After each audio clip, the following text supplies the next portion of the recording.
Assalamualaikum, Madam Roslina.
Hello, Mr. Mohana and Madam Roslina. How are you guys today?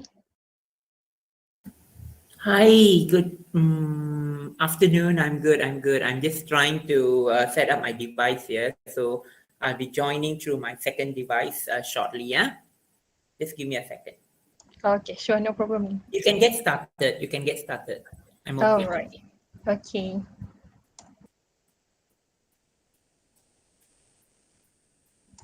Madam Roslina, are you doing good?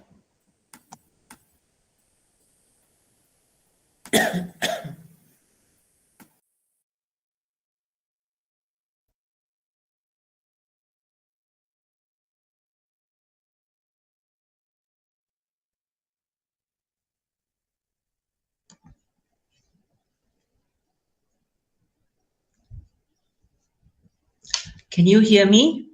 Can you see me? Yes, we can hear you and see you clearly. All right, I'm all set.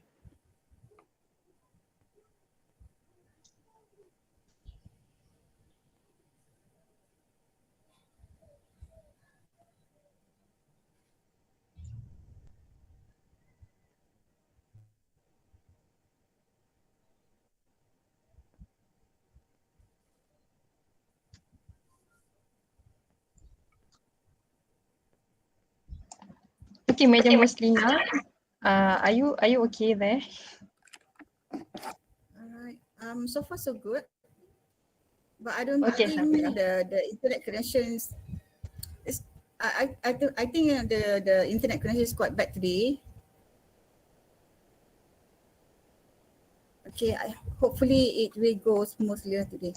Okay, hopefully it's going to be a very smooth one. By the way, how are you, Madam? Okay, hopefully. So far so good.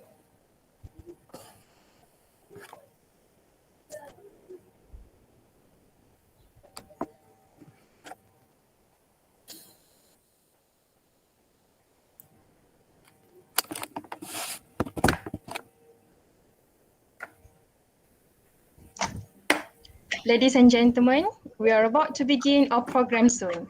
Kindly ensure that your mic is switched off to avoid any disruption during the program. You are also encouraged to turn your camera on throughout the program. Thank you.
A very delightful evening we would like to wish to Dr. Wan Mazlini binti Othman, the head of English Language and Literature Department, Advisor of English Language Society, Dr. Kazaila binti Zaini, Co-Advisor of English Language Society, Dr. Mazlin bin Muhammad Mokhtar, our distinguished guests, Mr. Mohana Ram Murugaya and Madam Roslina binti Taib, not to forget our lovely viewers.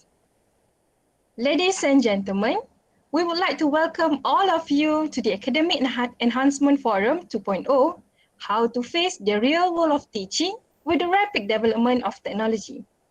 I, Hanan Hanina, will be your MC this evening. We also like to take this opportunity to thank all of you for spending your precious weekend with us. Before proceeding with our program, let us begin our beautiful evening with a prayer recitation. Without further ado, please welcome Muzamil Hakim bin Azami to lead the prayers. Okay, before we begin, let us first recite the Ummul Kitab Al-Fatihah. Bismillahirrahmanirrahim. Bismillahirrahmanirrahim. Alhamdulillah Rabbil Alamin Ar-Rahmanir-Rahim. Qiyamiddin. Iyyaka na'budu wa iyyaka nasta'in.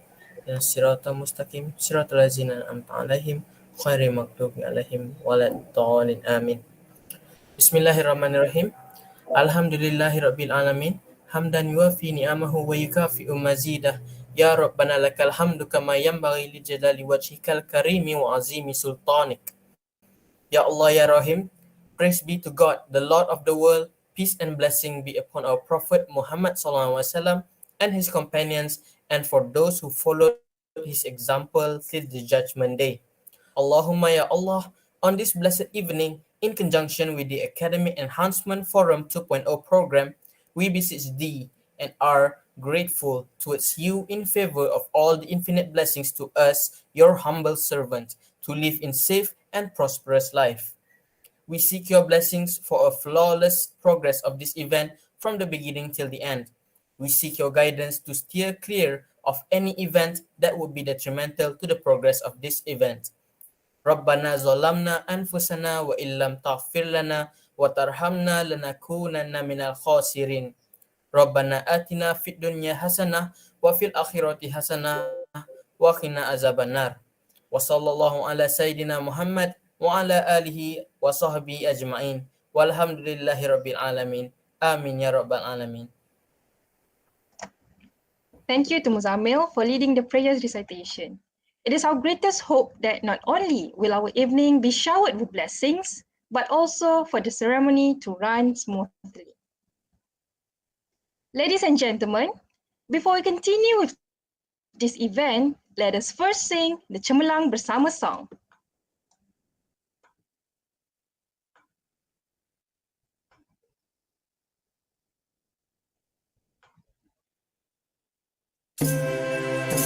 Kepada seluruh warga UPSI, untuk memastikan kita mencapai bintang, kita kena bersatu, kita kena bersama untuk memastikan kita semua cemerlang bersama.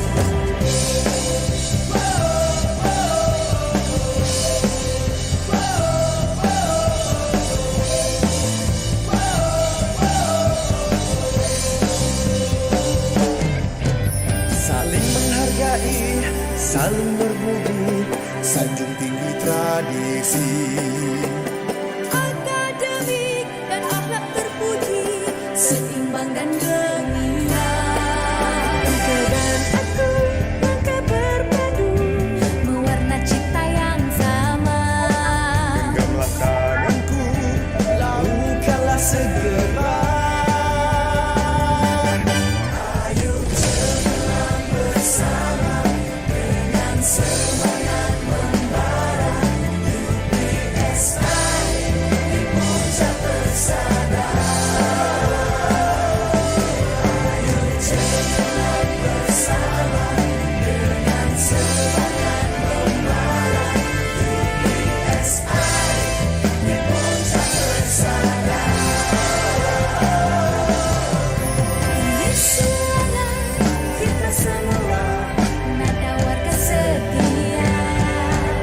Janji terpatri, megah terajui, visi pendidikan negara.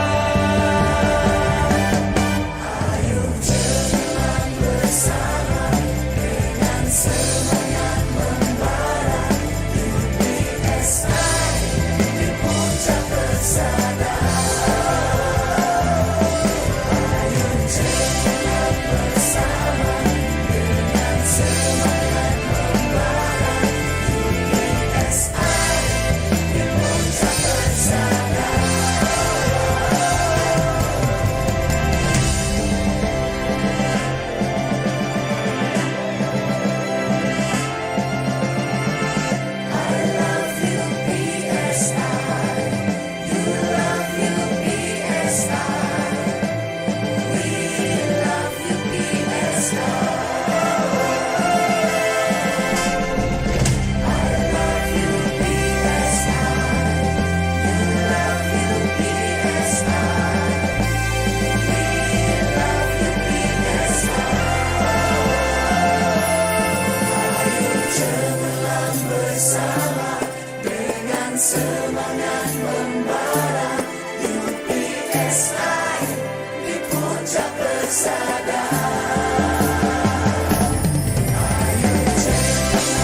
Now, let us welcome our Head of English Language and Literature Department, Dr. Wan Mazlin, to give her speech and to officiate the Academic Enhancement Forum 2.0. All right. Assalamualaikum and a very good afternoon. Okay, thank you, MC. I am Wan Mazlini, MC, not Wan Mazlin. We have another lecturer by the name Dr. Mazlin, so don't get confused. I am Mazlini and she is Mazlin without one. Okay, all right. So good afternoon again to all, everyone. Yeah, are we having YouTube live as well? Yes? Yes, Doctor. We're Okay, having all right. a live session also. Okay, all right. So good afternoon also to those who are watching us live on our YouTube channel. Okay, I would like to also welcome a very warm welcome to our invited speakers, Mr. Mohana, as well as who is another one? Puan. Madam Roslina. Yes, Madam Ruslina, yeah, from Kuala Terengganu. Okay, very warm welcome. So first of all, I would like to thank both of you to spend your precious weekend, yeah, like what has been mentioned by the MC just now, to spend some times, during your precious weekend with my students, to share some tips and also to share with them some challenges and also what can be done to overcome the challenges in particular in our this now we have moved to endemic. However, technology and online and digital things, gadgets are still important, yeah, now. All right, thank you again to both of you. Then I would like to thank the committee members, okay, those who organize this good forum, this very good event with the title Academic Enhancement Forum 2.0, how to face the real world of teaching with the rapid development of technology. Okay, so based on the title of this event, it is a forum. So I really hope that with the exchanging of ideas between the speakers and also the listeners, in particular the TESOL students, will in a way open your mind and make you prepare or make you foresee some of the challenges that you might face when you go and teach in the real world, as the title of the forum suggested. Okay. I believe that this kind of program in particular, yeah, a forum would be very beneficial for all the TESOL students or whoever is listening out there to gain some info, some knowledge, some information, some knowledge from the real people who are dealing with the real students and the real condition and the real world of teaching in the real school settings. Okay, all this while the TESOL students, we prepare them for just a simulations for them, but then with the sharing, yeah, from Mr. Mohana, will also open their mind, yeah, to what to expect in the real world, yeah, with the real students, yeah, outside there. Okay. And I really hope this sharing session also, yeah, via this virtual forum platform will also make our students aware that, technology, though technology is something which is very crucial and very important now, but then not to put aside the humanistic approach, yeah, with your students rather than just the technology itself. Okay, just hopefully this sharing will make our students, in particular UPSI students, prepare, or mentally prepared, emotionally prepared, and also physically prepared for what kind of technologies are suitable or acceptable in schools. Okay. All right. I also hope that this sharing session will encourage, especially the TESOL students, to have the interest, to encourage you to have the interest, to encourage you to be good teachers, responsible teachers, and also the best teachers for your students. Yeah, with the sharing, I hope that both invited speakers that you have called or you have invited as the guests, I would say that they are really great teachers out there. They are very excellent in their field. So I really hope with this sharing can encourage you, and can boost your interest to become just like who they are, or even better teachers in the future. Okay.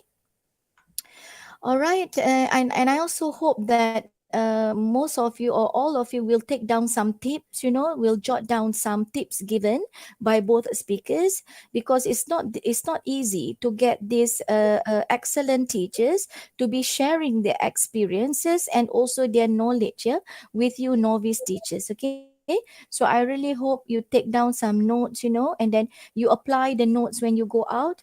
I'm pretty sure 100% of the tips given by both invited speakers will be very useful for you when you face the real life of teaching at schools. Okay. All right, I think I won't take much of your time. So again, I would like to thank you, the committee members, to be inviting me.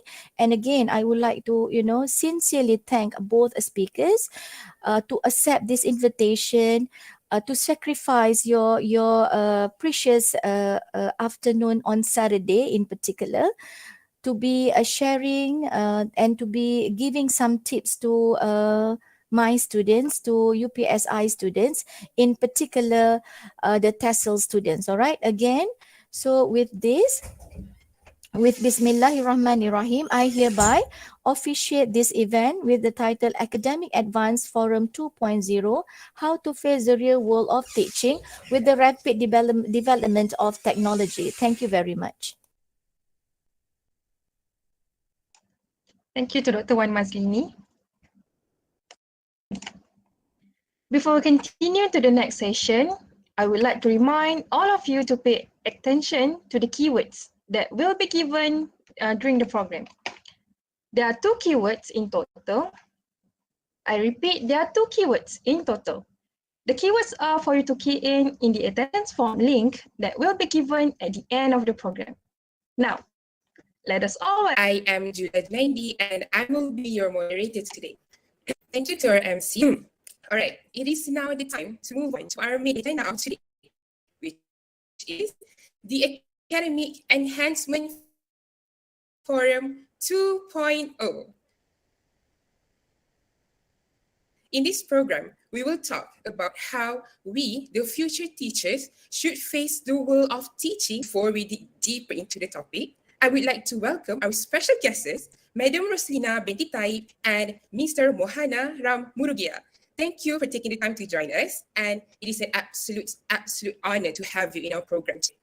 All right, so our first speaker is Madam Roslina Binti Taib. She is an English teacher teaching in Sekolah Menengah Kebangsaan Datuk Razali Ismail Kuala Lumpur.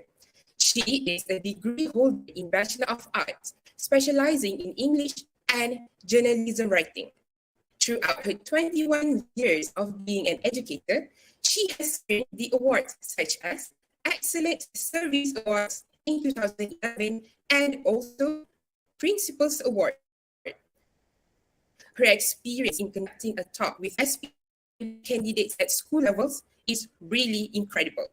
Not to mention that she is also an exemplary English teacher throughout her service.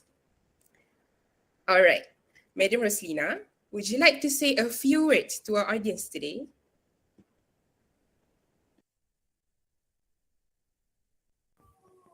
Okay, hi, hello everyone, good afternoon and Assalamualaikum. Okay, so thank you so much for having me this afternoon. Actually, I'm not the expert one, but I try to do my best throughout the event. That's all. Thank you, Madam Roslina. Okay, back to Now, you, please, moderator.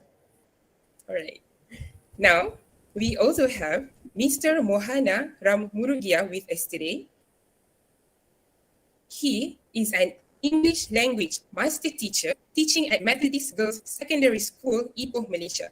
He holds a postgraduate degree from the University of Nottingham. His journey of 1,000 miles into teaching began 18 years ago, and he wears multiple hats as a teacher, debater, storyteller, materials writer, and researcher. Conferences, workshops, and projects have taken him to a number of different countries, including the United States of America, Singapore, Indonesia, India, and Thailand. He has also received several prestigious awards locally and internationally. To name a few, he was awarded the Top English Language Teacher Award in 2015 during the International Conference on English Language Teaching in Malacca, Malaysia, and the Basil Wijaya Surya Silver Award in 2017 and 2018 during the Malta Conference. In 2019, He was awarded the Global Teacher Award in New Delhi, India. Excuse me for a while, I need to catch my breath. All right, now, Mr. Mohana, would you like to introduce yourself to our viewers today? Hi, very good afternoon. I bid to Dr. Wan Mazlini, Dr. Kaisaila, and also Dr. Mazlin, also Puan Roslina, and dear students from UPSI. I'm glad to be here this afternoon. Hope I could share as much as I can so that it will be very helpful. I could also see some of the other old girls besides Dr. Mazlin. I could see Vishnu and Shakina. Hi, all girls from MGS. Glad to be here today. Thank you for the invitation. Thank you, Mr. Mohana. We are very honored to have you with us today. All right, now, without further ado, let us jump right into our very first question of today. Madam Roslina, may I ask you, how might we best design teaching and learning materials in light of modern technology and social context? Okay, so for when we talk about technology, of course, the first thing as a teacher, what come to mind is, of course, the internet and the gadgets, okay, which we have to provide for ourselves, and we also have to think for our students. Okay? Are they have enough good gadgets to learn, okay, by using the technology? And okay, so we know that in design, teaching, and learning materials, of course, have to know how to use specific software, technology, and also the context. Okay, not to forget the hardware tools. All right. So teacher needs to design attractive, user-friendly teaching and learning materials so that the student will attract to the lesson. And let's get to know our student capability during the using of the technology in learning, in teaching and learning process.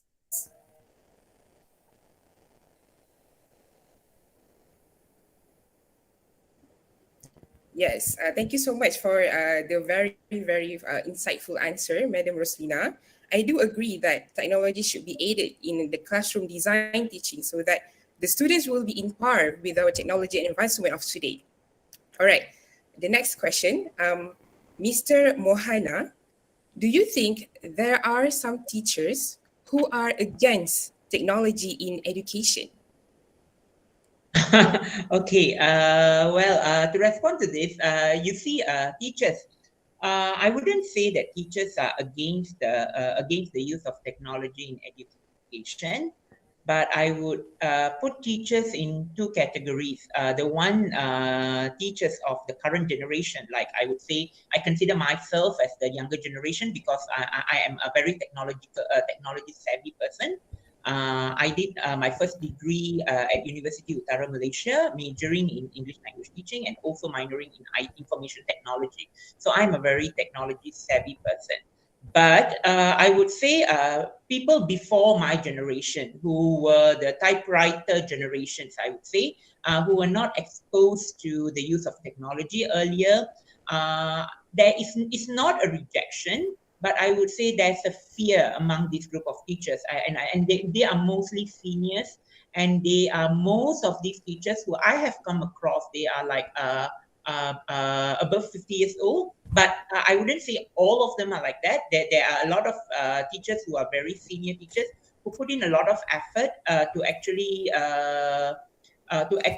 learn and improvise themselves, and they are excellent in using technology. Okay, I've known a few, but many of them, many teachers mostly, who are at this stage, they are nearing retirement. You know, you see the motivation is like going down the way. So what happened here is, first, there's a fear of not being able to use technology. Secondly, they feel that it is enough for them of what they have learned, and they feel that whatever they are doing in classroom is already helpful for them to impart the language.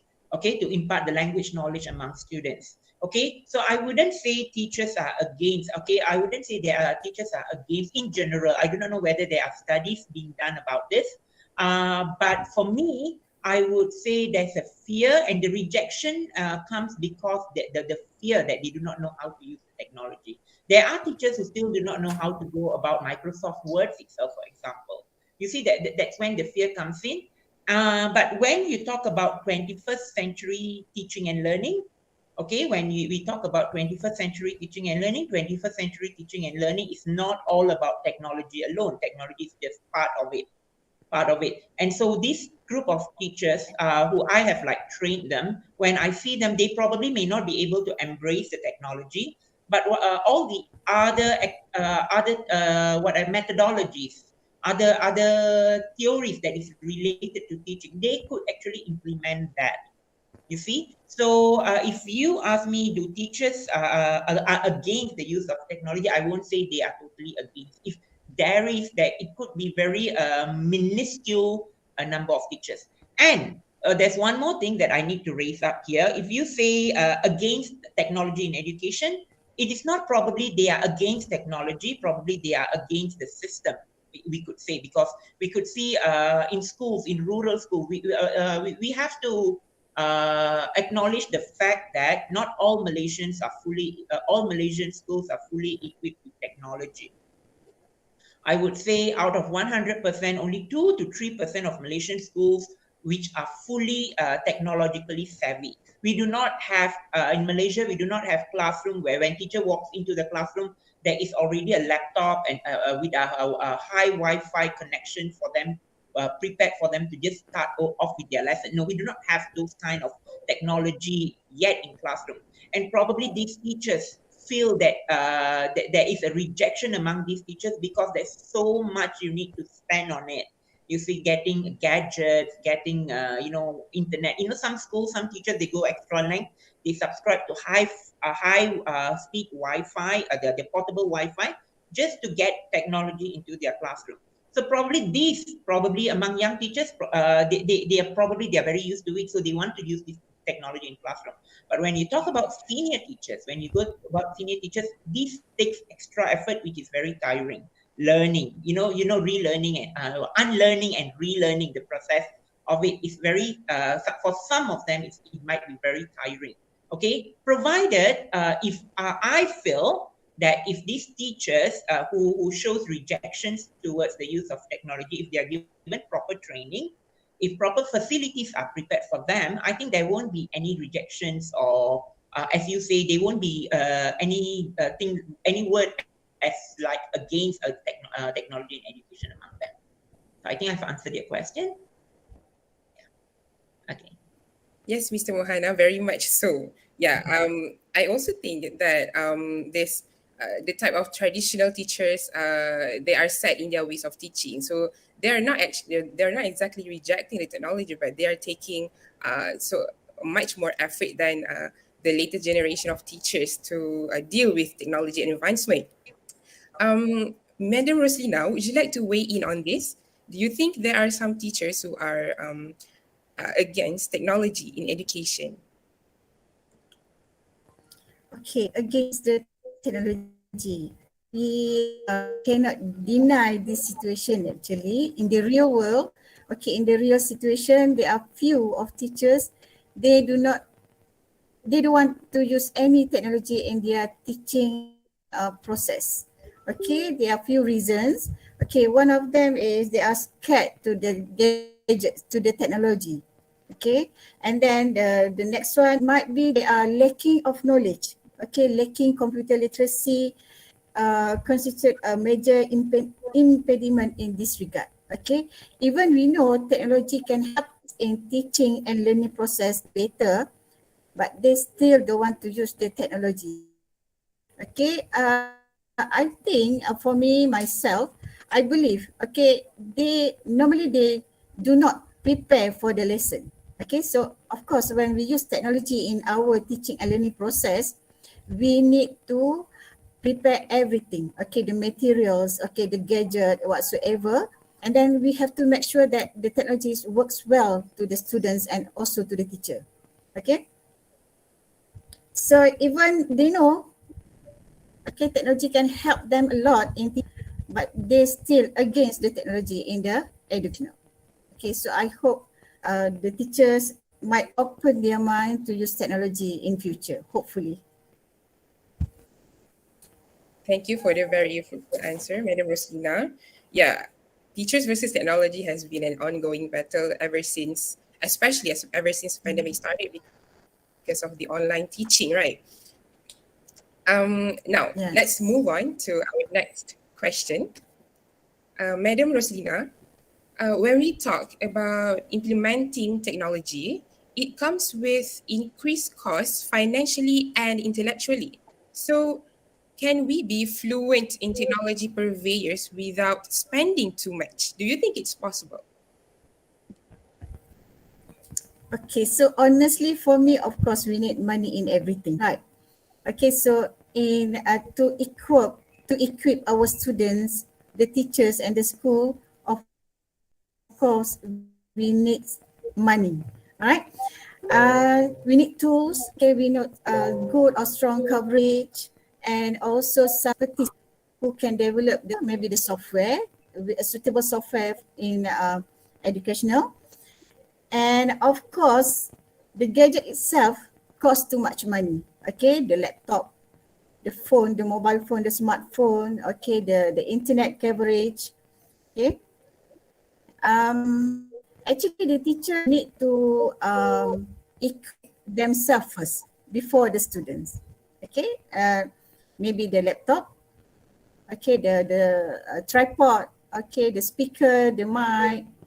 Okay, um, then we have to look at, we have to find out the problems from our students. Are they are they uh, are they able to provide the gadgets to have the learning process by using the technology?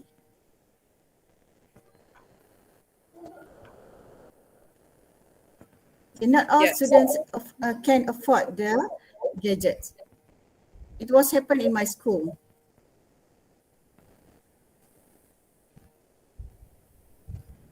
So, what Madam Rosina has told us is that we need strong financial aspects in order for us to be in par with technology advancement.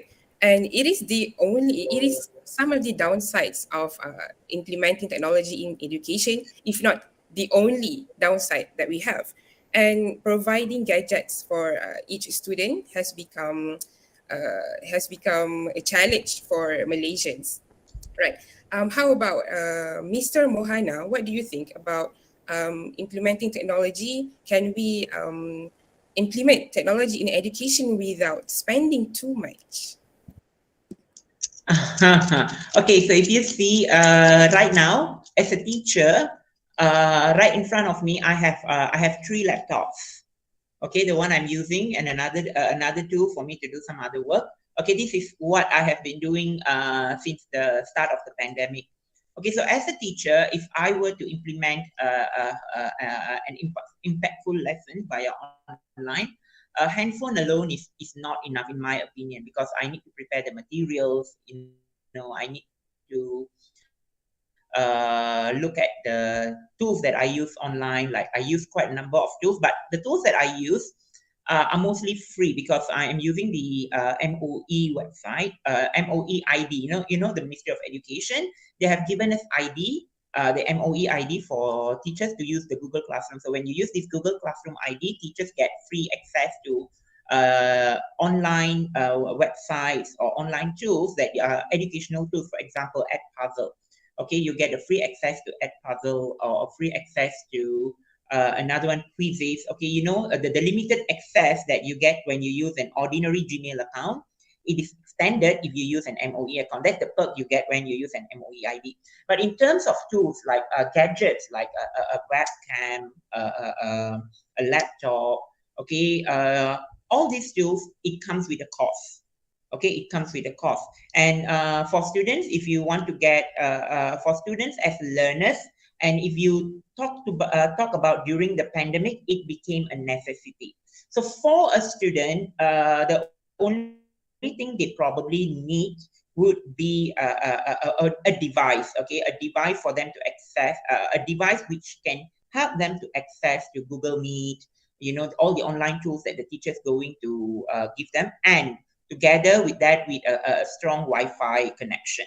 Okay, these two is the most essential things for students. But unfortunately, in Malaysia, even today, we have students who can't afford a good Wi-Fi connection. Okay, every day when we come across news, okay, since 2020 when the online learning started, okay, we come across news where students couldn't get a proper online learning, online Wi-Fi, couldn't get a proper tool. Students couldn't attend online learning because they don't have handphones. Okay, the basic necessities many students still can't afford. That's a sad thing to say. So if you want to use technology, okay, first of all, we need to make sure students can afford that. Okay, I wouldn't say that in all schools you can't afford technology. Like I have been using technology in my classroom for a very long time, even before the pandemic. Okay, but before the pandemic, my style of using technology in classroom was different compared to how I'm doing it now. Before the pandemic, I, as a teacher, I use technology in my classroom. For example, I bring my own laptop, I connect them to my own LCD. What I spent was on my own laptop, on my LCD, okay, for projection purposes and for classroom activities. Okay, but there were not, I did not involve any online tools for learning, for example, Google Classroom or quizzes, because even at that time, students, not all students have access to internet. Even like a lot of people in Ipoh knows that MJS is kind of a high-performing school, one of the high-performing schools in Ipoh, yet we still have students who can't afford that. So when before the pandemic, what happened was the cost to use technology in classroom was solely on me, on my part alone. Only I was using technology. You see, it's like a one-way communication. You see, it was like a one-way communication. But when the pandemic started, okay, what happened was that's when the two-way communication started, and that's where we could see a lot of problems. Not from the teacher's part, I would say, but if from the teacher's part, I would say there's very few. Okay, if like from 100%, I would say 2 or 3% from the teacher's part. But most of the problem comes from the students' part. It's not only from in secondary schools or primary school, but I'm sure even as university students, some of you might have faced these challenges. Getting the gadgets, using the gadgets for your online classroom. So when the pandemic kicked in, technology has become the most important tool. Tool not in sense of accessing for learning, but tool in sense of accessing to get connected for with your lecturers or to get connected in your classroom. There are two reasons why we need technology for education. One is to access for technology, the tools, the materials that we want to study. Another one is to get connected. And when the pandemic started, the main issue was to get connected to the lecturer. For example, you are a student, you want to get connected into your class through a WebEx or a Zoom or a Google Meet. So the issue here, the cost here was to get connected to your to the classroom itself was difficult. What more for them to get connected into the learning tools and so on. So if you ask me, does it come with a cost? Yes, of course it comes with a cost, especially when the pandemic occurred. But when we are moving now towards the endemic, probably the trend is changing. The trend is changing in a way how the teacher is going to carry out the lesson. Like for me, when I am teaching English language as a teacher, for me, the technology comes only as a secondary tool. It is not the main tool. When I walk into the classroom, I do not want to spend an hour lesson teaching my students how to access or learn Edpuzzle, but how to master the language using Edpuzzle. Okay, as teachers, we have to remember this. When we are using technology, we don't get overexcited or overhyped over the use of technology. We have to understand that we as language teachers, our focus should be on language development, on the 4 skills: listening, reading, writing, and speaking. Okay, and this online tool, the technology is only a tool to help to build these skills. Okay, so when you're going to teach later when you, as most of you will be going to school, remember, no matter what tools that you want to use, okay, no matter how high tech you want to be, you know, how high tech, what are the tools that you want to use, gadgets you want to use in a classroom. Before you use them, while planning your lesson, you ask yourself, how is this tool or gadgets going to help my students to actually master the skills in English language? All right. So I think I answered the question and I deviated a little bit from there. Okay, thank you. Thank you so much, Mr. Mohana. From what you said just now, it is a technology. It is a necessity for classroom teaching, but there are some issues that have been challenging this, implying this necessity, so, such as location area, so, to access Wi-Fi, to access good Wi-Fi, and it requires two ways of stabilities to connect from each end, from the teacher's end and also from the student's end, so that they have a good learning process. And I think good teachers, okay, despite having the technology advancement, being good teachers, they are supposed to have the capabilities to find another alternative ways of teaching that can replace technology, because technology can never replace teachers in teaching, right?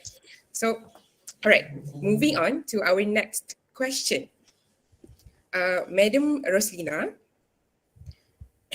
we believe that Malaysia's technology integration has long been a key area of concern in our education system. In this context, how can today's schools be transformed so as to become environments of teaching and learning that makes individuals lifelong learners and prepare them for the 21st century? All right. So for me, of course, the school has to change. Okay. That's why is our preparation. Okay. As a teacher, the teacher is the main role in the 21st century learning. Okay. So we know that 21st century learning is student-centered. Okay. Not teacher-centered. So we have to do something, okay, in preparing the students, okay, to face the reality life. Okay, actually there are few techniques or few designs for classroom, 21st learning, 21st century classroom. Okay, for example, the flexibility of furniture space. Okay, we have to provide students the people the correct furniture, the tables, the chairs, and also the correct number in the class. Okay, so now I give you the example for my school. Normally we are having around 27 to 30 students in class. Also, so it means it's not easy for us to implement the 21st century learning. Okay, so we have to somehow we have to divide the student into few groups. Okay, so we know how to tackle the students. Okay, so we can facilitate them in any subject. Okay, to make them understand the subject, and then also we have to provide the suitable technology.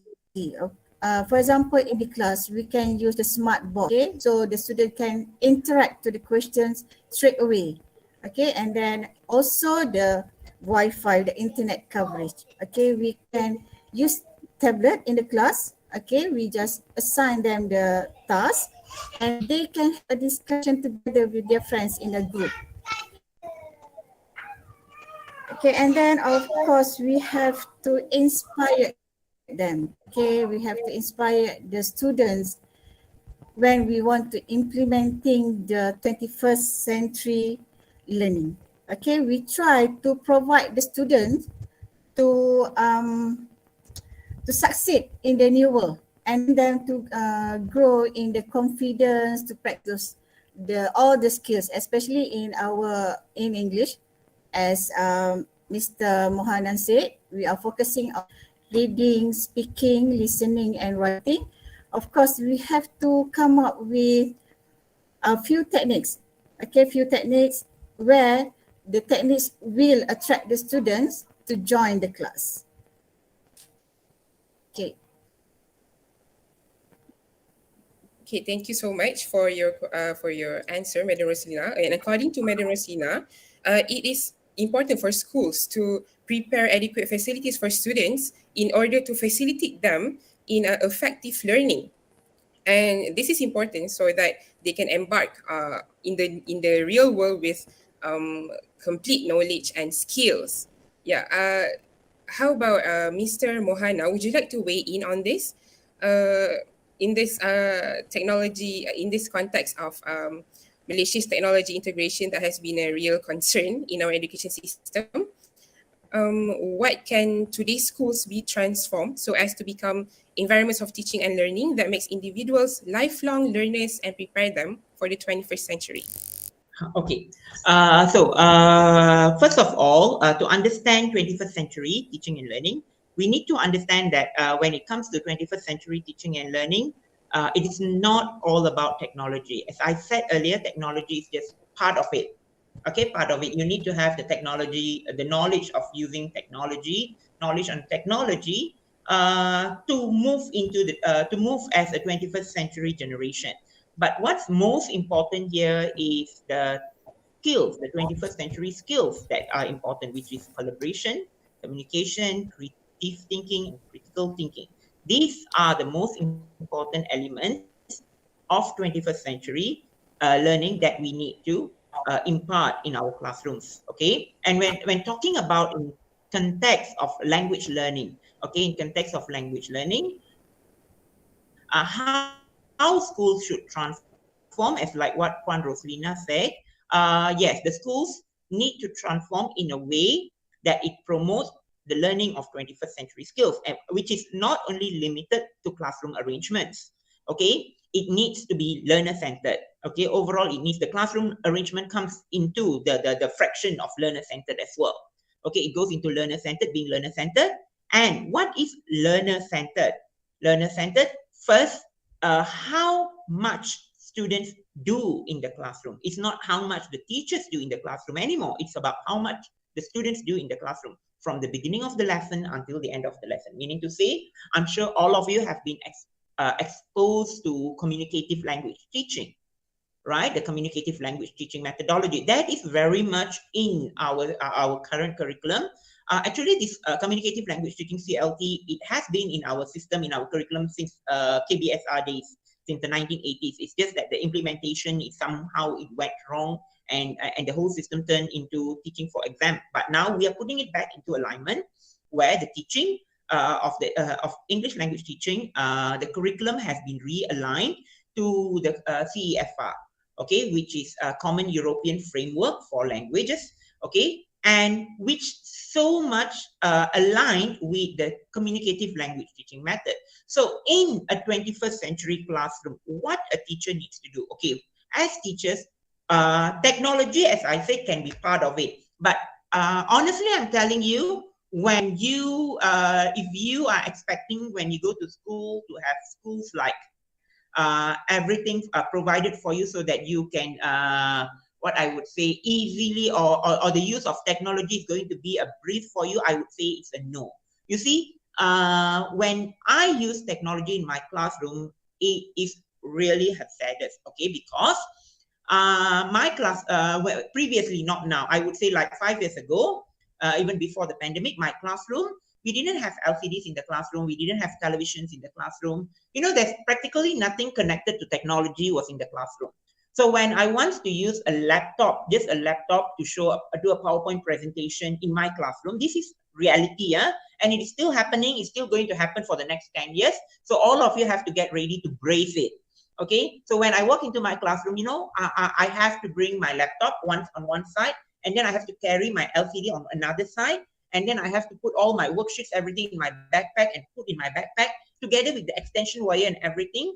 And getting into the classroom, I have to first set the classroom, which in 1 hour lesson is going to take 10 minutes. Okay, for me to get to set up everything is going to take 10 minutes.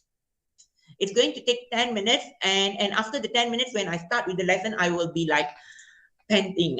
Okay, you see, after all, that the mood just disappears after all the connecting and everything. And then what more with the technical issues that you might face, suddenly you wouldn't know. You're all prepared with your slides and everything. Or with the, sometimes I want to show something from the YouTube, everything. I just bring it to the class. What happened is probably I may not get a signal at that point of time. So I need to always have a plan B. Okay, but now things have changed in my school. In every classroom in my school, we have televisions. We have televisions, and the schools, the classrooms, not all classrooms are Wi-Fi, have strong Wi-Fi. Okay, but my classroom, I have my own English language room where I use my own data in my room, and all my I don't have to even carry all these LCDs and everything anymore because everything is there. Okay, but for all classroom to turn into that one classroom like I have now is not easy. It's going to take so many years. Okay, but without or with a very limited amount of technology, let's say some of you are going to go to a very rural schools. Okay, some schools in some very rural area where you need to cross through rivers, probably 2 or 3 times taking a sampan or boats to reach your school. Okay, now in these kind of places, when you are supposed to impart the 21st century skills, we have to ask yourself, are we going to just rely or think about technology? Oh, I don't have technology, so I can't teach all these 21st century skills. Now, our duty as teachers, we have to think, okay, 21st century skills. That is why I'm stressing here, when we are talking about 21st century skills, and we want to put technology into it, technology is still very limited. So we always need to have backup plans. Technology, yes, can be part of a tool to implement these 21st century skills, but what is our backup plan when we don't have technology? Now with pandemic, people are going back to face-to-face learning. Students are not still allowed to bring handphones to school. So in class, you can probably do a blended learning strategy. If you want to use technology, you can probably use a blended learning strategy. Like, okay, you teach in the classroom, okay, not blended learning, okay, blended learning or flipped classroom. You teach in the classroom, activity students go home and do it online. Okay, you can do that one way. Okay, you can do that. I'm doing it now. Or if students do not have access to technology at all, what is your backup plan to develop 21st century skills? That is what we have to focus here. So when we talk about it, this is when as language teachers, we need to think how, when we teach reading, how are we going to promote critical thinking? And critical thinking in reading is not all about what is your opinion about this, what is your opinion about, it's not all about that alone. There are so much to it. For example, you need to infer, okay, what's going to happen next, think what's going to happen next in the story. Okay, for example, if you're doing reading and narrative, writing, how are you going to promote 21st century skills in writing?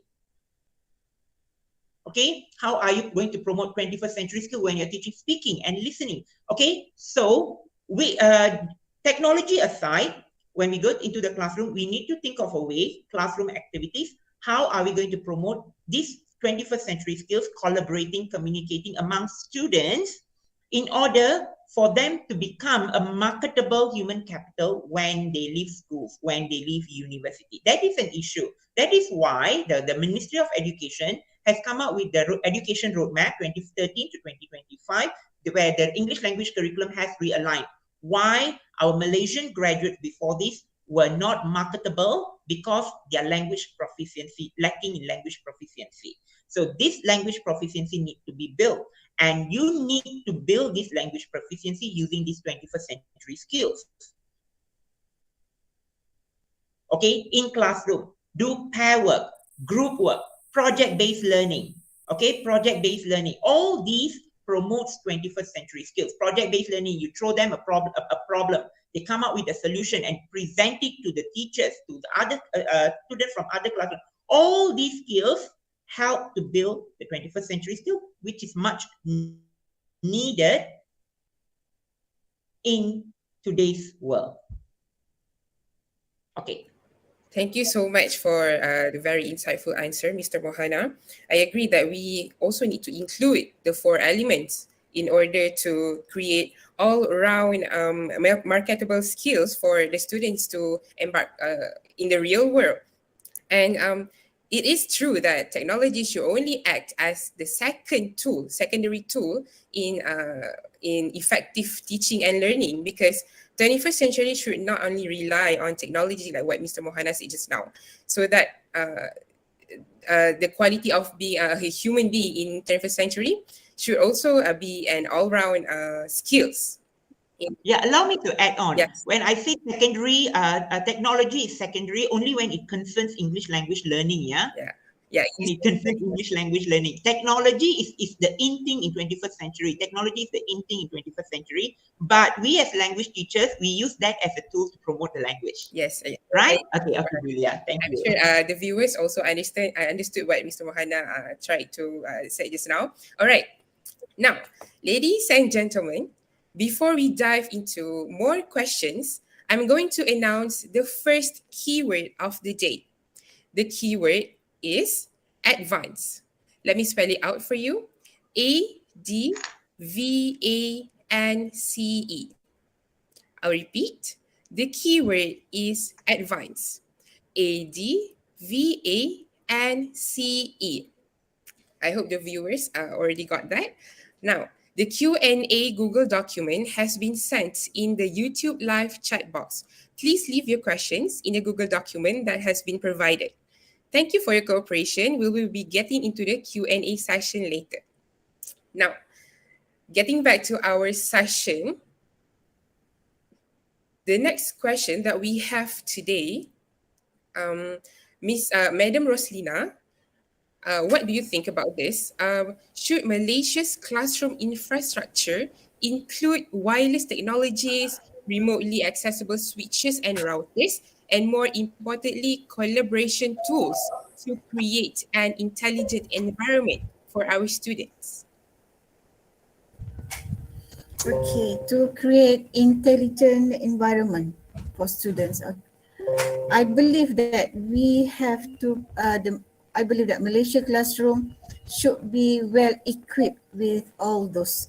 Okay, I totally agree that we should have good equipment. Okay, we know that the students, okay, the youngsters, they are so keen to the technology. Okay, they have their interest in technology. So with all the equipment, of course, the teaching and learning process will be more attractive and interactive. Okay, and I believe that the students, when we have all the equipments, they tend to find all the information or any new knowledge by themselves. Okay, they will try to explore any new knowledge through the educational platform. Okay, so as a teacher too, we also can use all the the equipments, okay, in our teaching process. Okay, and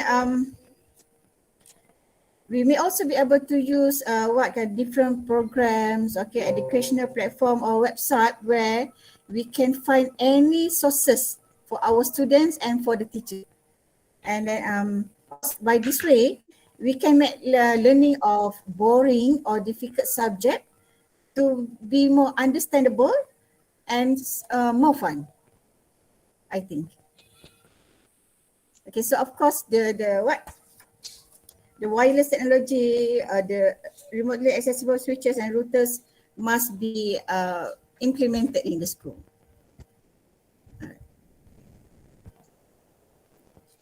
Yeah, I think we can agree that Madam Rosina is totally on board with the equipment of technology in classroom, so that more interactive environment can be created, and the students will, this can pique the students' interest to become more active in classroom learning. Now, how about Mr. Mohana? Do you think Malaysia's classroom should include wireless technologies, collaboration tools, accessible switches to create intelligent environment for our students? Okay, to answer this question, let me just share with you my experience. Okay, in 2015, I had this opportunity to attend what we call a teacher internship program in United States, where it was for 6 months, where I was placed in Clemson, South Carolina, And I went, I did two things. One, I went to the university, Clemson University, to study, to attend courses on Monday, Wednesday, and Fridays. And then on Tuesdays and Thursdays, I went for school internship where I became a teacher assistant in a middle school. Okay, my school experience, I'm going to share with you my school experience and compare it to what we have here. So okay, and when you consider Clemson, Clemson is considered one of the rural area in America. It's not like New York where you see all the skyscrapers and everything. Clemson, you don't see any building which is like more than like four stories high. Okay, the highest the tallest building in Clemson is the clock tower at the university. That's the tallest you can see. Or if you want to see any other tallest building, you could see the water tank. That's it. Okay, so that's how Clemson is. And even in Clemson, when you walk into an American classroom there, okay, so if you see, the teacher doesn't need to bring his or her own device. Okay, the teacher walks in, there is a laptop in the classroom. Okay, the laptop. And the first teacher in the morning, which is known as the homeroom teacher, she takes the attendance of the day, meaning to say the students who attend the first lesson in that classroom, the attendance is taken in that classroom. So the teacher just need to go access the system in the laptop, and then she enters, and the attendance automatically goes to the office. And the office would detect students who are absent, and there is a special person at the office who will be contacting all the parents of children who are absent. Like, it's not like you have been attending, like you see, they will see a pattern of students who are not present, and then they will start contacting the students. Now, that is one of the administrative style. And in terms of teaching and learning, okay, the teacher has a laptop in the classroom prepared for her. And of course, they have their own laptops to prepare at home and so on. And the next thing is, when students walk into the classroom, as we all know, American schools, they have all these lockers and everything, like, you know, like you have seen in High School Musical and all those things. Yeah, even in the rural school, the whole school is like that. Okay, so when they walk into the classroom, they have an option whether they can choose an iPad. It's an Apple iPad. It's not the mini iPad. It's a big iPad. Whether they want to use an Apple iPad or a laptop, the teacher decides. Okay, for today's lesson, we are going to use iPad. So once you come in, please take a laptop, an iPad for yourself. So the iPad is in a box, and it is like fully charged. Once the student take and then they use it and then they put it back, they charge it again. And when the next group comes in, and it is in every classroom, they have this one set of iPad, like 24 iPads and 24 laptops. Okay, and all these are connected to the school Wi-Fi. Okay, that's that middle school, approximately they have about 350 students. And most of the times, all the classrooms, they will be using internet, and there's no issue. I've never met with an issue. The students say, the teacher or the students say, oh, today everyone is using the internet, so the internet is pretty slow. No, I've never seen such things happening. Okay, such things happening. The students just walk in and then they take, and then whatever assignments they do, and they have been using Google Classroom since like 2014, 13 itself. Okay, so the teacher assigns everything online. The students do online. Okay, the students do, most of the work were done online. And they even, you see, the use of technology is so rampant there that they even have a day on some day like Friday, they say today is a no technology day. Meaning to say, on that particular day, all the classrooms, they won't even use technology. They go to the traditional way of teaching. Okay, now, if you ask me, that is one way of classroom environment that I aspire Malaysia to have.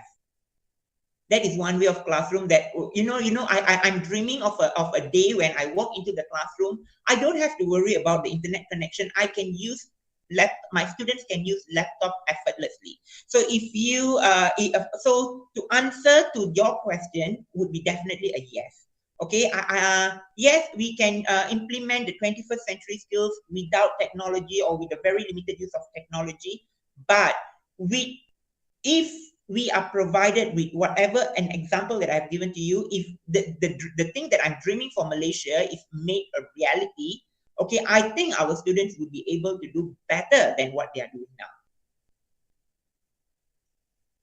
Okay, that's all. Thank you so much, Mr. Mohana. Oh, that was really inspiring to hear about what the schools in US has been implementing ever since way before the pandemic started.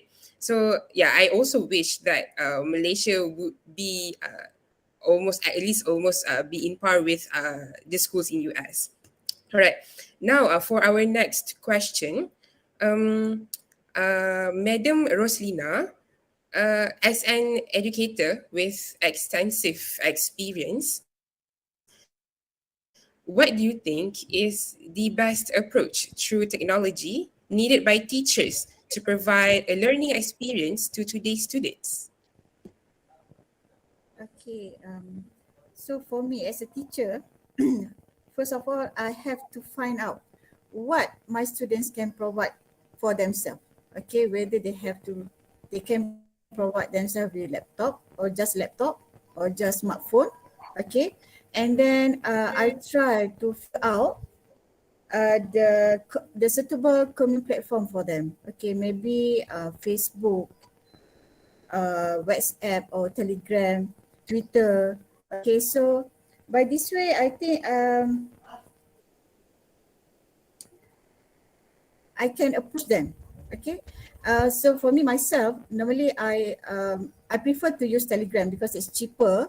Okay, and not all students, they are not rich actually. They are not rich. Okay, they sometimes have to spend maybe RM5 per day to buy the top up. Okay, for the internet. So pity them. So I have to find out the cheapest way to communicate with them during the PDPR session.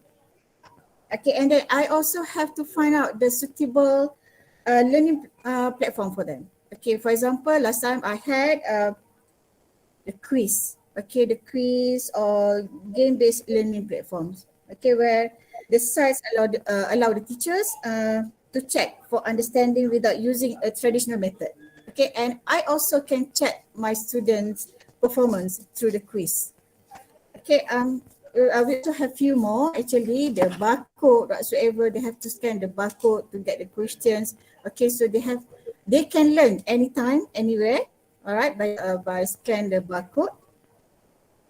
And also I use the blogging. Okay, blogging style where they can write anything and then I can check their work. Okay, I think that's all from me. Okay. Thank you, Madam Roslina. Yeah, I think it is only proper that teachers should find another alternative to teach the students without using too much technology, so that all of them can be included in the classroom learning. Yeah. How about Mr. Mohana? Would you like to give your opinion on this? The best approach through technology needed by teachers to provide learning experience to today's students. Okay, yeah, thanks for the question. Okay, so if we look at the best approach to technology, okay, so let me just share again another experience, okay, during the pandemic. Okay, so now I teach 4 classes a year. I teach 4 classes a year. Normally, I will get 2 from 5 classes and 2 from 4 classes, or sometimes it's 5. Like last year, it was 5 classes. So I had 3 from 5 classes and 2 from 4 classes. And normally I would get one of the best class and one of the end classes. Okay, so what happened is with the best classes, okay, so with the best classes, when you see our lessons, our English language lessons, it has been designed, okay, our scheme of work, it has been designed that it has already pre-designed for us from the beginning of the year to the end of the year what are the lessons to teach. For example, we have lesson 1, lesson 2, lesson 3, and then so on. So one lesson will be focusing on writing, another one might be focusing on reading, and then the skills, writing skills, reading skills, speaking, and then listening skills. So what I did was, okay, first, when we talk about this technology, how much technology I use, okay, for speaking, okay, for speaking tasks, I used Flipgrid, okay, I used Flipgrid, where this is for the good classes. Yeah, I use Flipgrid where I conduct a teaching lesson, a speaking lesson on Google Meet Classroom. We practice the speaking skill. I tell them what's my expectation. I demonstrate to them what are the issues that I want them to speak. What are the language tone that I want them to use? What are the cohesive devices that they should use? Are they going to compare and contrast, or are they going to talk about benefits or advantages or disadvantages? All this we discuss in the classroom. Okay, then after we are done with the discussion, I would ask them to record themselves on Flipgrid, okay, on Flipgrid, and then send it, upload it on Flipgrid for me to watch their speaking and to assess their speaking. We have classroom assessment, okay? So we have classroom assessment where students' progress is assessed every lesson, okay? That's what we call pentaksiran bilik darjah. Okay, every lesson you have to assess. It's formative assessment. Okay, that's one. Now that is for a good class, okay? Then for the weak class, okay, Flipgrid takes a lot of data. You need to, if you are using a smartphone, you need to download the app and then you have to upload your video to the app. So for the weak classes, like what Puan Roslina said, I use a simple method where, you know, I have for the weak class, okay, the weak class are normally, most of them are from the underprivileged background. So what I do is, I will just say, okay, so we have our Telegram group. For that particular class, I have 5 Telegram groups. Okay, one Telegram group is the main group for us to share information. Another group is for submission. For example, for speaking, I have one speaking, like for example, 5 Kemsas 4 speaking. Okay, so every lesson, after every lesson, they just simply record the task and then they post it there. Like I ask them to record for a minute, okay? Like 40 seconds to a minute speaking. Okay, just a simple speaking task. Okay, and then they will post it there and I will assess from there. That is for speaking. Okay, for listening, I often use Edpuzzle. I create a video on and upload it on YouTube, and from YouTube I put it into Edpuzzle, and then I ask them to listen on Edpuzzle, and while listening they answer the question. That is how I listen. I do listening on Edpuzzle. Now the number of tools I use are very limited. The thing is, because I do not want to project myself as a teacher who knows about so many technology, but at the end of the day, my students do not be unable to master the language. The best thing is, you use the technology that you necessarily need in your classroom. Okay, we as teachers are not showing off how many tools we know how to use. We are supposed to be what we considerate to our students' classroom needs. So I just use very limited technology. Okay, throughout the 2 years, the technological tools that I have used are very limited. I have used Google Classroom, I have used Wicklet, I have used Edpuzzle, Quizzes, and one more, what was it? Padlet. Okay, which all these tools, and yeah, YouTube. I also make YouTube videos. Okay, so these are the tools that I use in my classroom. Okay, to develop my students' language skills. So if you ask, the best approach to technology needed by teachers to provide learning experience, first we have to ask ourselves, is that technology necessary for that particular lesson? Okay, we do not use technology just for glamour's sake, or just like, okay, now let's see how well I can show you to use this technology. No, it's not about that. It's about how well the language or the language skill can be imparted to the students with the help of this technology tool. So yes, technology is helpful. The tools are helpful, but to a certain extent only. Do not overuse it. Okay, as teacher, we need to understand our students' background, how much they can actually. It's all of this technology is free. It's all about the data. Some students can't even afford data. We know that. Okay, some students can't even afford a data, and the data that they buy for their prepaid, it could be like 10 ringgit a day, and 10 ringgit a day for one family with like 5 or 4 kids. You know, 4 schooling kids or school-going kids, it could be very costly for the parents. So that is why for the weaker class, I use Telegram as an approach. Or like for essay writing, what I do is I just start a Google Doc. What I do is, okay, once you finish your essay, you just copy and paste it in Google Doc. That won't take a lot of data. Okay, you know, when you are a teacher teaching during pandemic, you are so worried that you need to even go and study about how much data it takes for you to paste from a Word document to a Google Doc. You know, you want to know how minimal it will be. So like I use Google document, for example, I just ask them to type your answers in Google Doc. You paste on first person paste on page 1, second person paste on page 2, and then once they have pasted everything, what I do is I print out, I mark their essays, I scan, and then I put it in the class Telegram. It's just one file, and then they just flip through the pages to see where their essays is and where their mistakes are. Okay, and it's actually a two-way thing as well. Okay, the teacher will only be motivated when the students are motivated.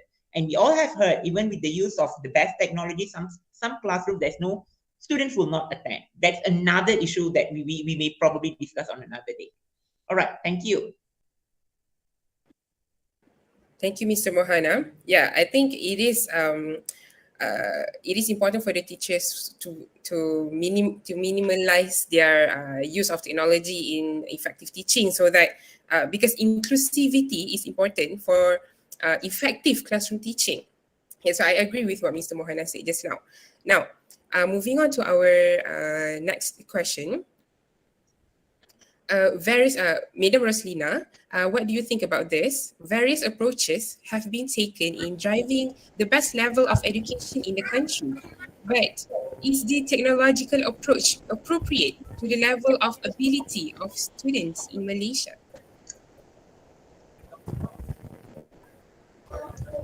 Okay, so for this situation, I believe that our students, and obviously they are exposed. Okay, they are already exposed to the variety of online applications. Okay, they are expertise. Okay, they know everything about gadgets. Okay, so I think the government can we can use various approaches to the students, but the important point here is how far is ready for it. Okay, how far?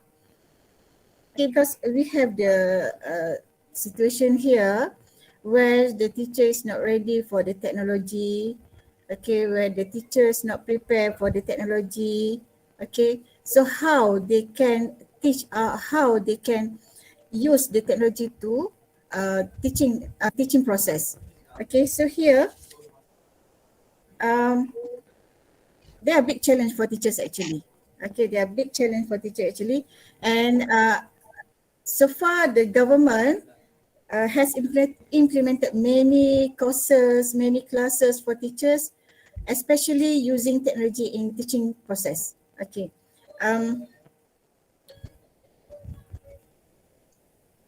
Okay, so I think it's not difficult for students to use educational platform in their learning process. Okay, so for students especially who cannot afford, the teacher who implement online teaching need to think alternative, okay, methods to help the students to continue their learning. All right. So one more thing, the student also must be okay. They have to control themselves.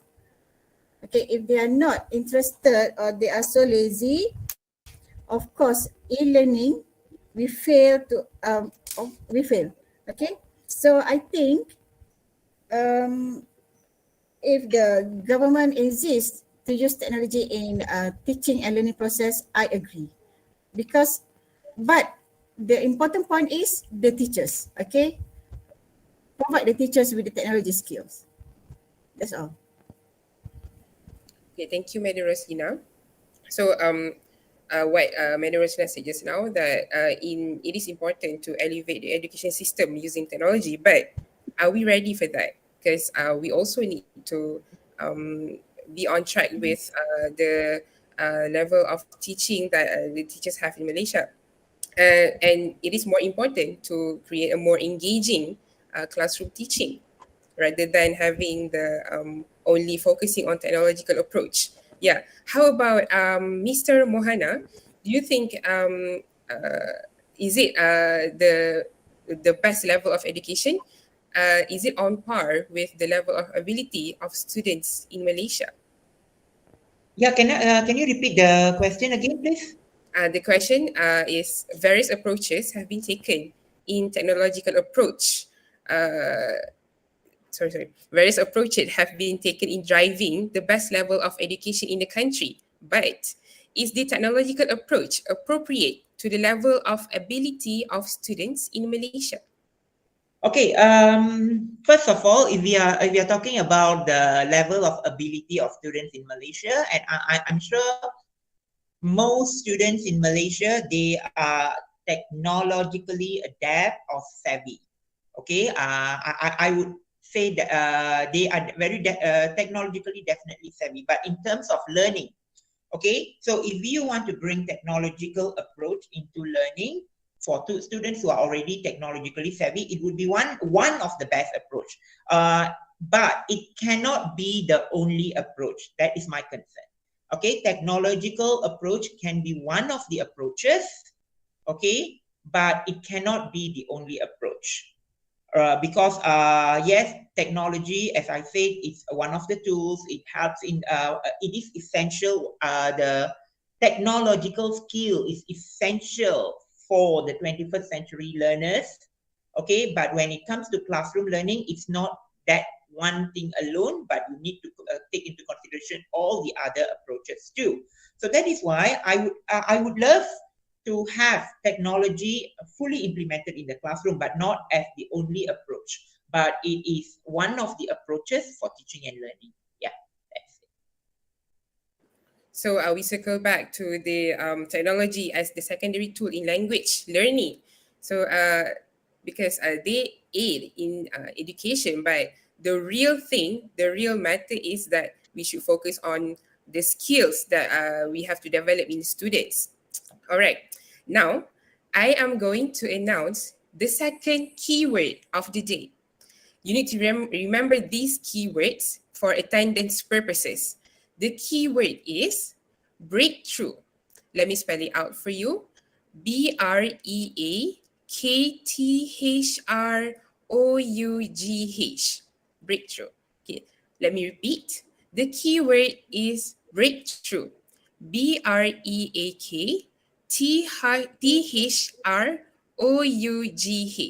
Breakthrough.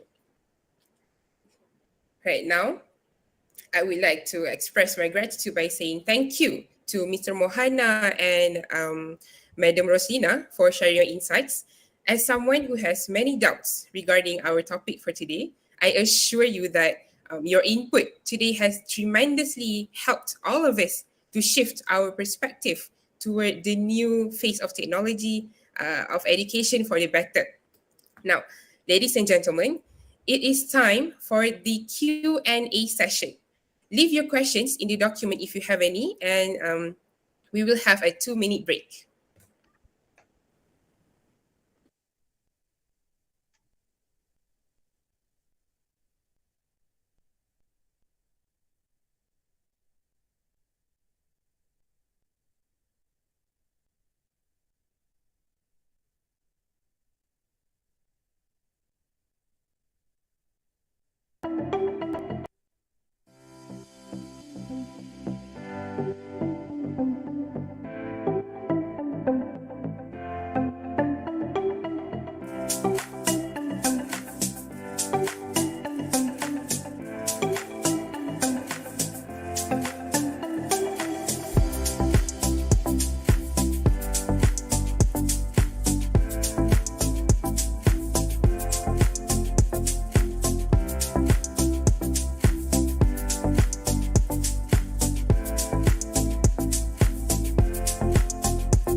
All right, we have our first question rolling in.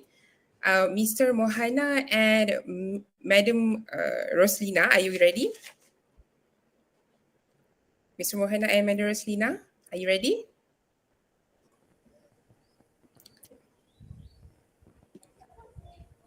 All right. Our first question that has been given by one of our viewers today is there any learning platform or community, especially for teachers, to equip themselves with these teaching technologies? Learning platform means maybe any apps or softwares for teachers to use.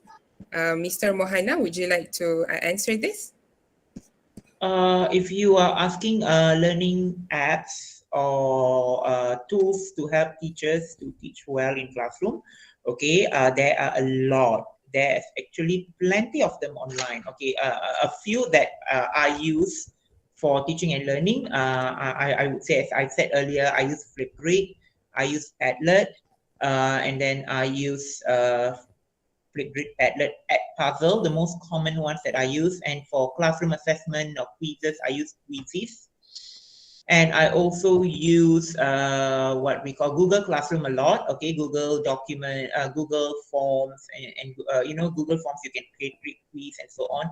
I use them a lot. Okay, now if these are apps, but if you want to like a learning platform, like getting tips or on how to teach online, how to navigate things online, how to look for materials online, teaching materials online. There are so many online groups, okay, on Facebook groups that you could join. You just need to go to Facebook search and type for any information. Okay, type any information on like, for example, ICT tools for English language learning. So you would come across any group that you can join that group, and there you can see teachers. It's like a global community connected to one another and sharing tips and ideas with one another. Okay, so there are a lot of learning circles like that online, which you can join and learn from there too. So these are the two things. Like if this is what you want to know. All right, thank you, Mr. Mohana, for answering that question. How about Madam Roslina? Do you have any suggestion on platform or community for teachers to equip themselves with these teaching techniques? Okay, I think Mr. Mohana had answered the question already. Okay, so we have go through all the online platform, actually Facebook, okay, and in Terengganu we have our own group. We call it Cikgu Tube. Okay, whereas the teachers contribute the learning material, the teaching materials into the group. Okay, to be shared with the other teachers. Okay, also in EPH group, I think there are lots of information about learning in technology, about technology. Okay, ERPH. Okay, so this is the new one in our teaching, okay, teaching profession, actually, whereas the teacher use the digital rancangan pelajaran harian is compulsory for all Terengganu. I don't know about the other state. Okay, Yeah, we in share Perak, we are everything in the group. also using ERPH. Yeah. Compulsory. Is it compulsory for you to be used? Yes. It has been made compulsory for the past 2 years. Okay, all right. I see. So this is my first time hearing of ERPH. So may I ask, is that like a sharing platform for teachers or? ERPH, you have to do a daily lesson plan for your lesson. Okay, so it is not written on papers anymore. It's not in a written form anymore. It's like actually You have to do your daily lesson plan online, and then you submit online. Everything's done online, so there's no papers involved. So that's what we call ERPH. I see. Yeah, Thank you it's for true. bringing that up. Okay. The next question that we have been given by one of our viewers today is that, as compared to developing countries such as Singapore, Japan, Korea, do you think Malaysian students are way behind on the technology in education as implemented in their countries? If you ask me, okay, way behind in terms of technology knowledge, or in terms of using technology in education. So if you say in terms of using technology in education, I think we are way behind. We are still behind compared to developed countries. Okay, but if you ask me, are they on par in terms of using technology, like being technologically savvy? I would say they are on par. Okay, I would say that the Malaysian students are on par because they have been exposed to these online tools. To an extent that every kid knows how to use a remote control without being taught at the age of 1. And then every kid knows how to navigate to YouTube and find a video at the age of 1 or 2 years old. And being able to look for information using technology to look for information, to find information that they need, I think we are on par. And we are also, I think we also have students, very young students, young Malaysian students, who are already doing very well in the world of programming. They're coming up with apps, learning apps, and so on. So I think we have, to a certain extent, we are on par in terms of when they are navigating on their own the technology, they are on par with it. But if you tell me in classroom, I would say in learning, like as a tool in classroom, I think we are still behind. I see. So we still need a lot more improvement in terms of implementing technology in our education. So how about Madam Roslina? Would you like to weigh in on this? Do you think Malaysian students are behind in terms of the utilization of technology as compared to countries such as Singapore, Japan, and Korea? Yes, of course, we are far way behind actually. Okay, so until now, we still not allow the student to bring their own smartphone. Okay, the easiest, the most convenient gadget for them is smartphone. Okay, so because they will make make so much trouble to us, and if they bring their own laptop, it's not easy for them to get to the plug, okay, to plug in when they are running out of the battery, and also the internet coverage. Okay, not easy for them to get the coverage. Okay, sometimes the school have to make it as a privacy. Okay, the password. Okay, so we just afraid they use it wrongly. That's all for me. All right, thank you, Madam Rosina.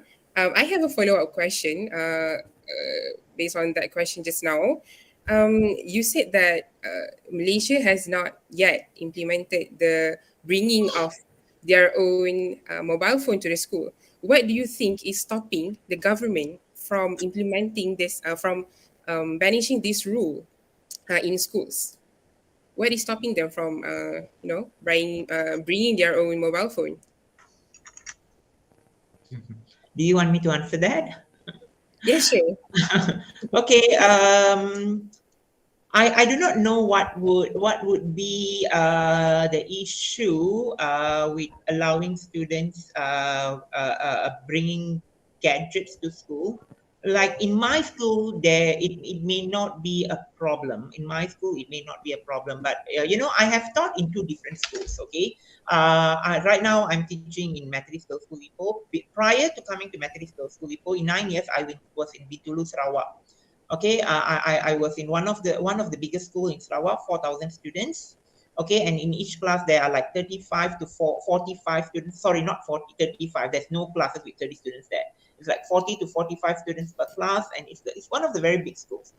So in schools like that, okay, the problem that I foresee is students may be very unruly when it comes to it comes to having gadgets in classroom. They may not pay attention to what the teacher is teaching, and then they probably might be keeping their handphone under their desk. They might be copying their work from looking for sources on internet or mobile data, and also, like, in schools like this, the teachers has to be stern to a certain extent. Okay, you can't stop teacher, you can't discipline these some unruly students if you don't walk around with a rotan. Okay, people, we might say that it's a very barbaric act. Like in 21st century, you still need a cane, walk around cane, and to beat students. Now, sometimes you need to do that, okay, to stop students from doing that. But if like, let's say, what I can foresee is, like, you would see a lot, if students are allowed to bring handphones to school, you can see a lot of things going viral on Facebook every day. I think one teacher is going to be made famous for being stern, for taking a stern action in the classroom against the student. So these are some issues that I foresee. Teachers cannot be angelic all the time. There is some at times that they lose it because of some unruly kid. So overall, if you say allowing gadgets, okay, I would allow, like, gadgets like laptop, okay, if students are allowed to bring laptops to school. Okay, not something that they can just hide it somewhere, and then they can flick through during the lessons and so on. Okay, we are seeing a lot of issues in countries like, as I said, in American schools, there are some classrooms that the teacher do not allow students to bring handphones to the classroom. So what the teacher does is, she has a place in the entrance. She has boxes. When the students walk into the classroom, the students put the handphones there. They put the handphones in the box, and then they walk into the classroom. Okay, so if you want your if handphone is a way for the kids to get connected to the parents when they're at school, so probably they can do that during the lessons. Okay, so probably I still have reservation over allowing students to bring handphones to school. It also depends on the type of schools and the type of students that we have before we decide. That is why I see the government, because the government has the data of all the disciplinary problem, the issues that the schools have. So probably looking at this data, they are still being very reluctant to allow students to bring handphones to school.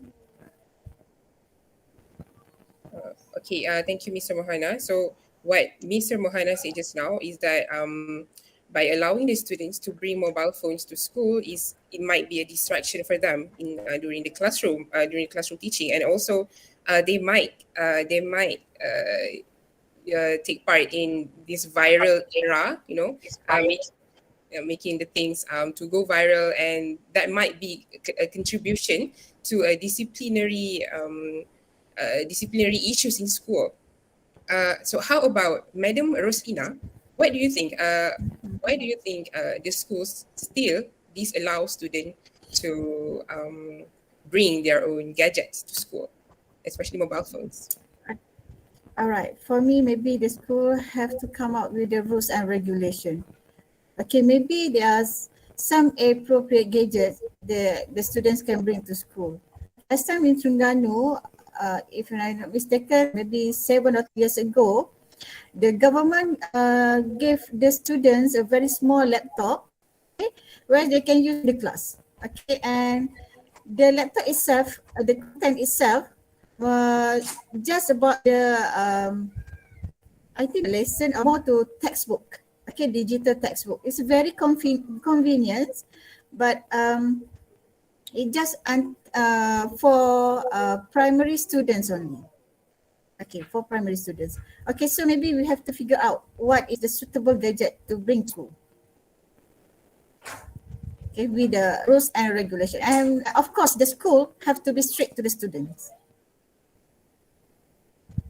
All right, so the restriction from school is important so that we can create a more safe environment for the students. And one of the alternatives is that bringing contributing laptops to students. But yeah, that is still we're still in trying to implement more technology in education. So hopefully in the future we will have more elevation in education in terms of Just technology? to add on to this issue, I think sooner or later, no matter what's going to happen, there will be a period of time where I think handphones will be allowed in schools. It's not we are not very far from that era, I would say, and because there are a lot of people who are postulating this idea.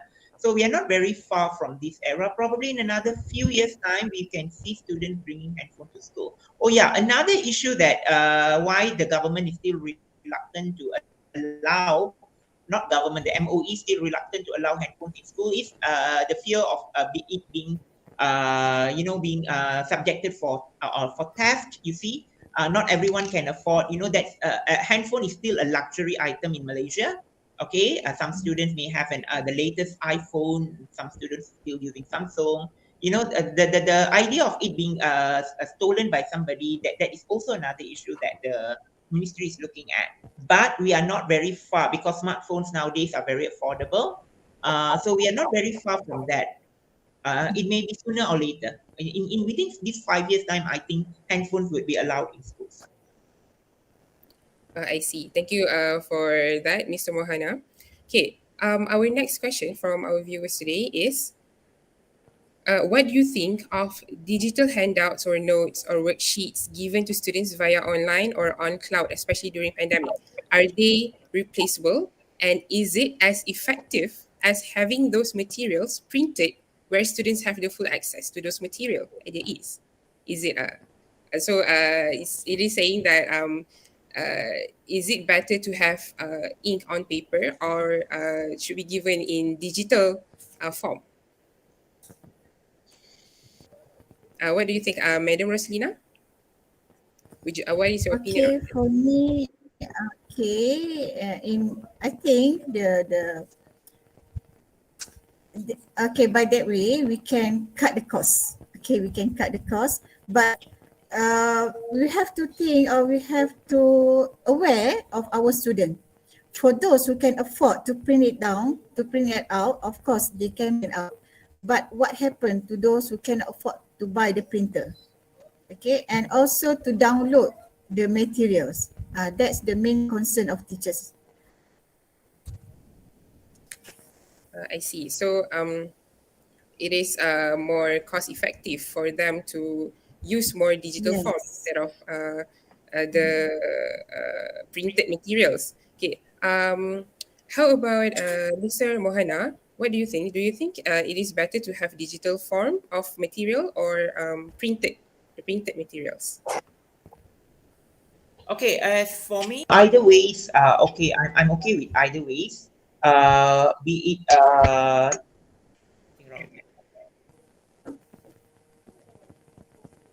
ways, I'm okay. Whether be it a printed version or when we talk about pandemic, during the pandemic, the best way is to get online worksheet. Okay, so during the pandemic, as I said, I used all my worksheets were mostly online. Okay, my worksheets were online. I did most of my task sheets. I had to recreate them and put it in Google Form for students to answer.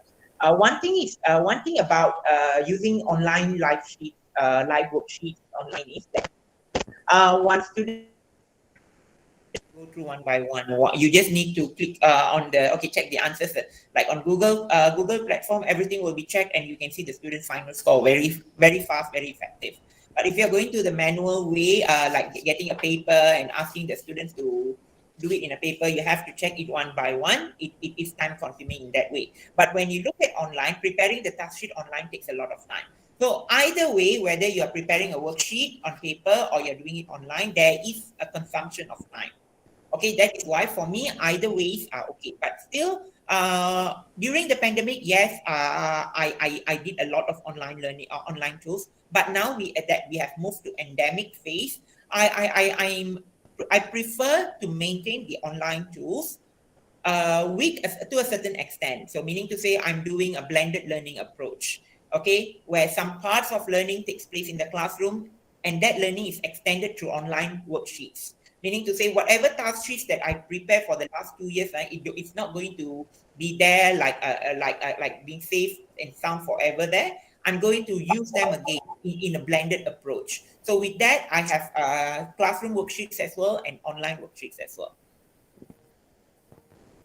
Okay, so what Mr. Mohana said just now is that it is easier to monitor the students' work through digital form, and it is also less time consuming. So I think it is safe to say that digital forms is more convenient as compared to the printed materials. All right, now moving on to our last question of the day from the viewers. What kind of activity is would be suitable for today's student?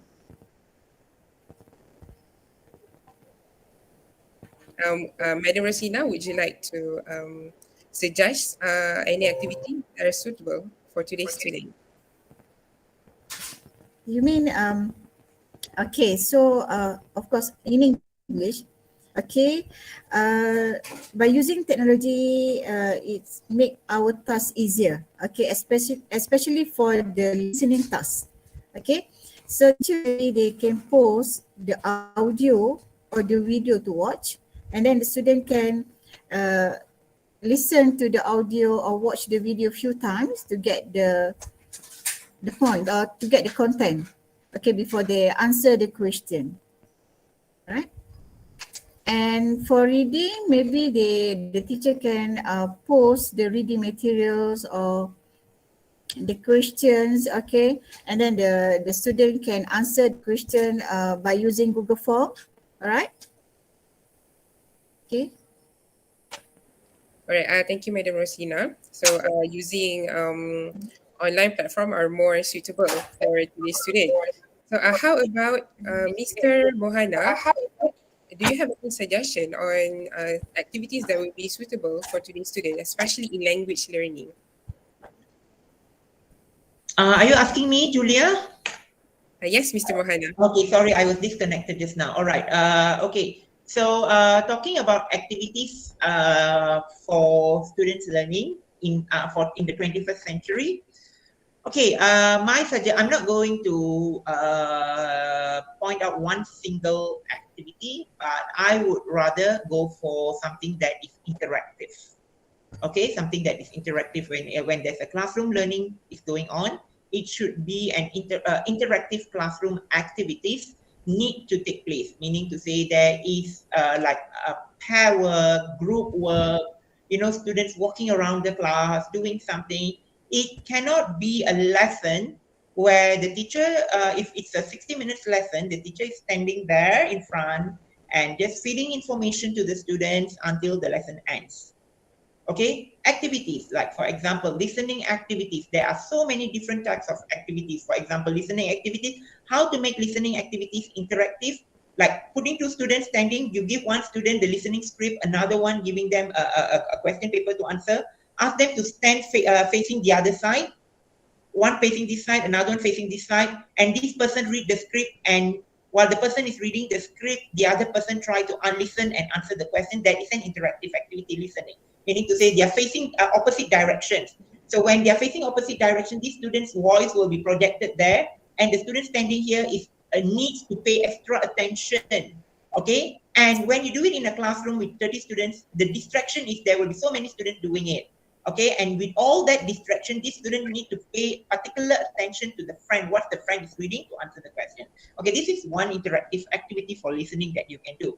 Okay, so this is just one example of a listening activity that you can do with your students in classroom. So what I suggest is in this 21st century, okay, when you walk into the classroom, try to make your lesson as interactive as possible. And another thing, interactive is not just, okay, a lot of people think that interactive is showing students video from YouTube, and then based on that, no, that is not even interactive. That is still one way. The YouTube video is just replacing a teacher who is talking in front of the classroom. If you go to the classroom, you turn on the television and then you play a YouTube video, the students watch YouTube video. After that, you do a little bit of discussion based on the YouTube video and ask the students to do some activities. That is not interactive enough. Interactive is asking the students to do something, meaning to say you could see that the students are doing something during the lesson. Be it like a speaking lesson, ask them to do a group work, and you see that group work, do gallery walk. When you do speaking lesson, use talking chips.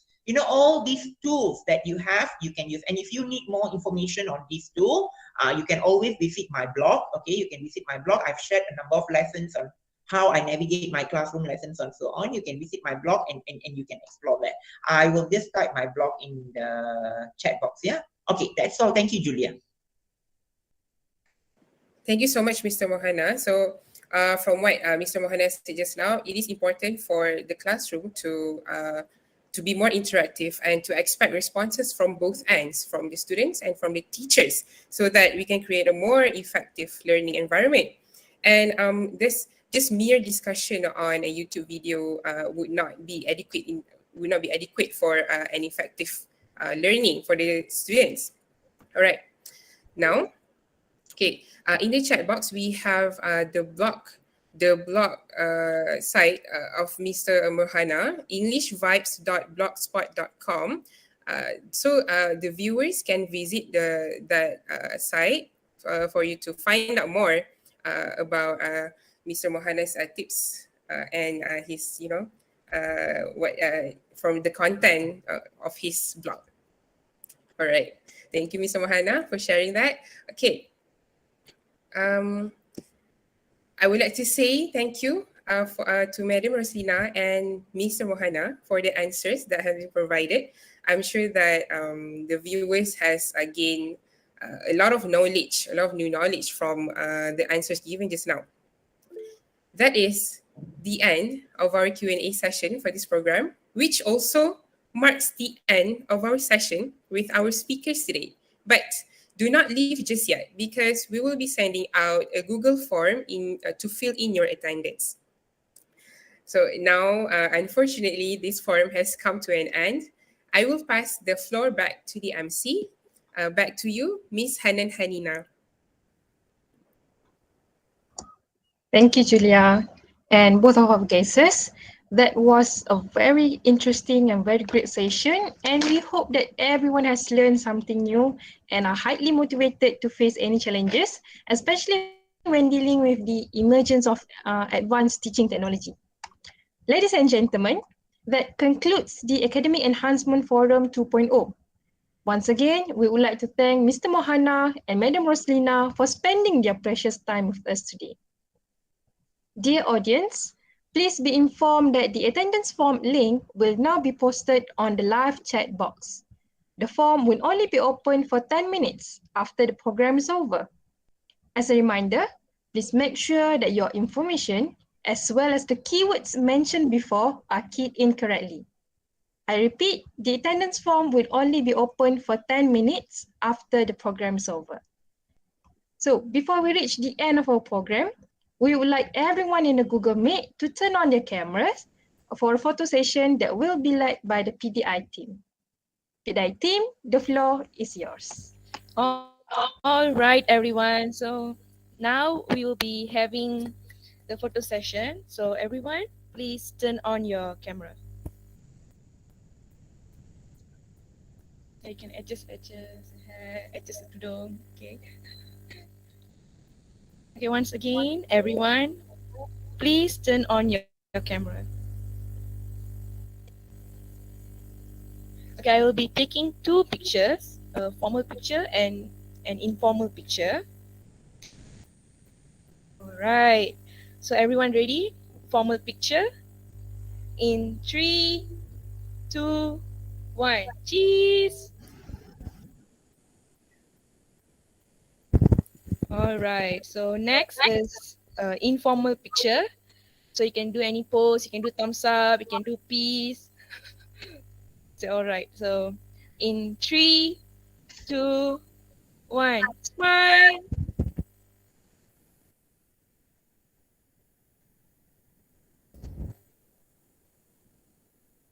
All right, thank you everyone. So back to the MC.